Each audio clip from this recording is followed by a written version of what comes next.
एक वन है वृंदावन, रहस्यों का वो वन जिसकी कहानी कोई नहीं जानता।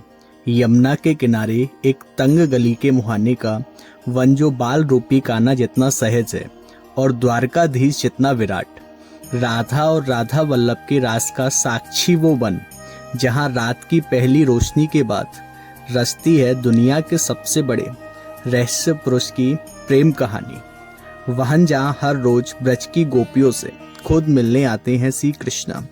ये कहानी है गोपी और राधा के शाश्वत प्रेम की। ये कहानी है निधिवन की। वृंदावन का निधिवन वह स्थान है जहां भगवान श्री कृष्ण ने 16,108 गोपियों के साथ महारास किया था।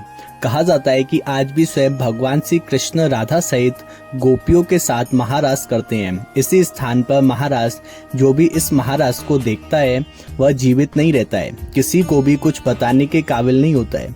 पागल या इस महारास को देखने की कीमत चुकाता है अपनी जान देकर। कहा जाता है कि निधिवन में आज भी भगवान श्री कृष्ण गोपियों के साथ महारास करते हैं। महारास का वर्णन कई वेदों और पुराणों में देखने को मिलता है। इसका प्रमाण यह भी माना जाता है कि निधिवन में बने भगवान के रंग महल में राधा जी के श्रृंगार के लिए रात्रि में रखे गए श्रृंगार के वस्तुएं सुबह रंग महल खोलने पर देखते हैं तो रखा गया श्रृंगार के सामान इस्तेमाल मिलता है। शयन सैया की चादर ऐसी लगती है जैसे कोई इस पर आकर आराम करके गया हो, और पीने के लिए रखा हुआ पानी लोटे में कम या बिल्कुल नहीं मिलता है। रंग महल वही स्थान है जहां भगवान महारास के बाद अपनी थकान मिटाने के लिए राधा रानी के साथ आराम किया करते थे। आज भी यहाँ मिलते हैं चरणों के निशान। निधिवन में जितने भी पेड़ हैं वे एक दूसरे से इस तरह लिपटे हुए हैं मानो एक दूसरे को परस्पर अपनी बाहों में लिए हों। कहा जाता है कि रात्रि में यही पेड़ कृष्ण और गोपियों का रूप धारण करते हैं और महारास करते हैं। निधिवन में आज भी भगवान के जगह जगह चरण चिन्ह देखने को मिलते हैं।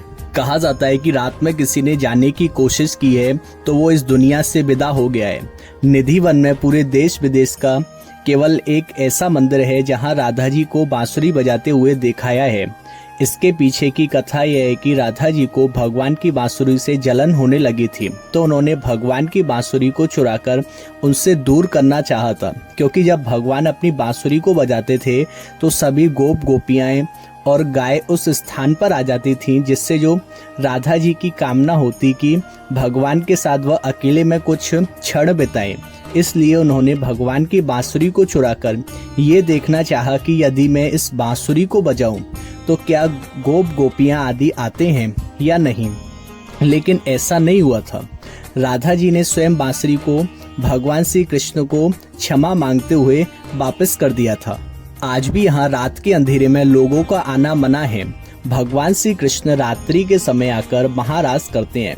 यहाँ भक्तों द्वारा इस वन में स्वयं साफ सफाई करते हैं, झाड़ू लगाते हैं। भक्तों का मानना है कि जब रात्रि में भगवान यहाँ आकर महारास करें तो उनके पैरों में कहीं कांटे या कंकड़ न लग जाएं, इसलिए इस वन की सफाई करते हैं। इस महाराज को अभी तक किसी ने नहीं देखा है, और यदि किसी ने देखने की कोशिश की है तो वह इस काबिल नहीं रहा है कि वह किसी और को बता सके। इस महाराज को देखने वाला पागल जो हो जाता है या फिर इस महाराज को देखने के बाद मर जाता है।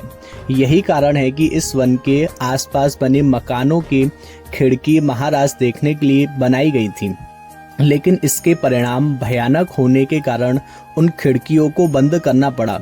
इस महाराज को देखने की हिम्मत इंसान तो दूर, यहाँ रहने वाले पशु पक्षी भी नहीं करते हैं। यहाँ रहने वाले बंदर भी रात्रि के समय निकल जाते हैं। यदि गलती से भी कोई यहाँ रात्रि में रह जाता है तो उसकी कीमत अपनी जान देकर चुकानी पड़ती है। आज भी यहाँ दूर दूर से लोग आते हैं और आनंद के साथ झूमते गाते हैं। भले ही भगवान श्री कृष्ण ने द्वापर में यहाँ महारास किया हो, लेकिन भक्तों का मानना है कि आज भी यहाँ आकर भगवान महारास करते हैं। यही कारण है कि देश विदेश से भक्त यहाँ आकर भगवान की लीलाओं का आनंद लेते हैं और भगवान की भक्ति में झूमकर नाचते गाते हैं। अगर आप भी श्रीधाम वृंदावन आ रहे हैं तो ये निधिवन के दर्शन करना बिल्कुल भी ना भूलें। और कैसा लगा आज आपको वीडियो कमेंट करके कमेंट बॉक्स में बताएं, और आपके मन में कोई भी क्वेश्चन हो तो आप कमेंट में पूछ सकते हैं। और हमारी मेहनत के लिए एक लाइक तो बनता है। राधे राधे, मिलते हैं फिर किसी ऐसी वीडियो में।